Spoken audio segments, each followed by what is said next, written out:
નમસ્કાર દર્શક મિત્રો, બોટાદ દસ્તક ન્યૂઝમાં આપનું હાર્દિક સ્વાગત છે। હું છું LD મકવાણા। આપ જોઈ રહ્યા છો બોટાદ દસ્તક ન્યૂઝ। હવે પછીના સમાચાર વિગતવાર। બોરડીમાં ગેરકાયદેસર વીજ ચોકથી સિંહણનું મોત, ફોરેસ્ટ વિભાગની કામગીરી સામે સવાલો। ભાવનગર જિલ્લાના મહુવા તાલુકાના બોરડી ગામે સિંહણના મોતની ઘટનાથી ચકચાર મચી છે। મળતી માહિતી મુજબ બોરડી ગામની એક વાડી ફરતે ગેરકાયદેસર રીતે વીજ શોક મૂકવામાં આવ્યો હતો। આ વીજ તારની અડફેટે આવતા એક સિંહણનું કરુણ મોત થયું હોવાની માહિતી સામે આવી છે। સિંહણના મોતની ઘટનાને પગલે વન્યજીવ સુરક્ષા સામે ગંભીર સવાલો ઊભા થયા છે। વાડી વિસ્તારમાં ગેરકાયદેસર વીજ શોક મૂકવામાં આવ્યો હોવા છતાં તેની જાણ ફોરેસ્ટ વિભાગને કેમ ન થઈ? વન્યજીવોની અવરજવર ધરાવતા વિસ્તારમાં આવી જીવલેણ બેદરકારી સામે સમયસર કાર્યવાહી કેમ ન થઈ તેવા સવાલો હવે ગ્રામજનોમાં ઉઠી રહ્યા છે।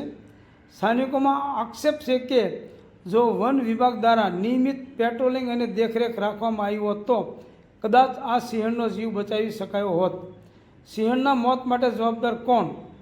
ગેરકાયદેસર વીજ શોક મૂકનાર સામે શું કાર્યવાહી થશે? અને ફોરેસ્ટ વિભાગની દેખરેખમાં કોઈ બેદરકારી રહી કે નહીં?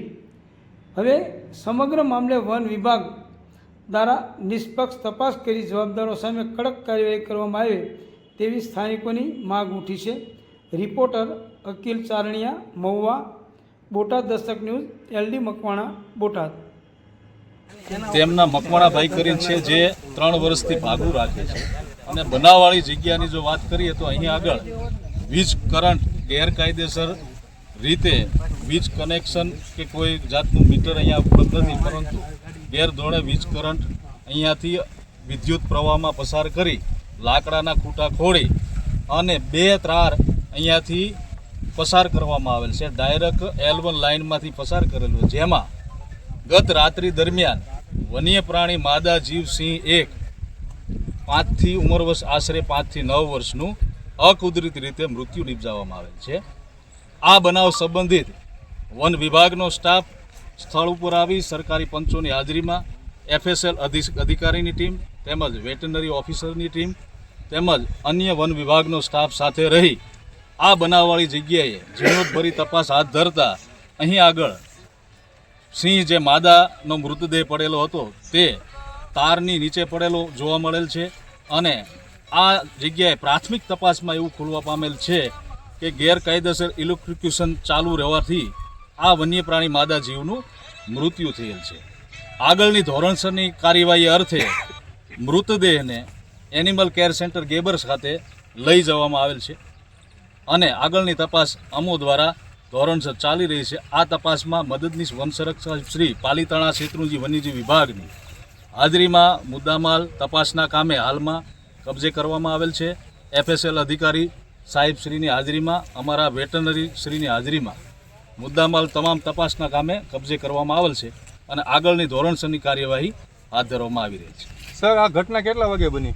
આ ઘટના અંદાજિત આજે વહેલી સવારે, એટલે કે અમને જ્યારે જાણ થઈ એ પહેલાંના 6 વાગ્યા પહેલાંના કોઈ પણ સમયે આ ઇલેક્ટ્રિક્યુશનમાં વન્ય પ્રાણી માદા જીવનું મૃત્યુ નિપજેલ છે। સર, આ વન્ય પ્રાણીઓ જે અહીંયા ઘૂસી જાય છે એના ટ્રેકરો શું કરતા હતા? વન્ય પ્રાણી કુદરતી રીતે પોતાની રીતે અવર જવર કરતા હોય છે। ગત રાત્રિના અમારું બુધવારનું નાઇટ પેટ્રોલિંગ જે રેગ્યુલર આખા અમારા શેત્રુંજી વન્યજીવ વિભાગમાં નાઇટ પેટ્રોલિંગ કરવામાં, આ નાઇટ પેટ્રોલિંગની કામગીરી પણ ચાલુ હતી અને અમારા તમામ ટ્રેકરો તેમજ વનકર્મીઓ, અમારી સાથેના તમામ અમારા સ્ટાફ બધા વન્ય પ્રાણી સિંહની મૂવમેન્ટ અને અવલોકનની કામગીરીમાં વ્યસ્ત હતો। તો ક્યાંક ને ક્યાંક આમાં કોઈ બેદરકારી દેખાય છે સાહેબ તમને? ના, રેગ્યુલર રેવન્યુ વિસ્તાર છે મહુવા તાલુકાનો, 117 ગામ છે। સિંહની મૂવમેન્ટ અવર જવર એની ચાલુ હોય, તો દરેક સિંહ કઈ જગ્યાએ છે, એ ક્યાંથી ક્યારે કઈ જગ્યાએ જશે એનો ખ્યાલ ન આવે, પરંતુ વન વિભાગનો સ્ટાફ રાત દિવસ રોજે રોજના દરેક વન્ય પ્રાણીના અવલોકન ડેઇલી રિપોર્ટ અમે કરવામાં આવે છે અને તે અંગેની તમામ GPS સાથેની અવલોકનની ડેટા શીટ પણ ઉપલી સત્તાએ રજૂ કરવામાં આવે છે।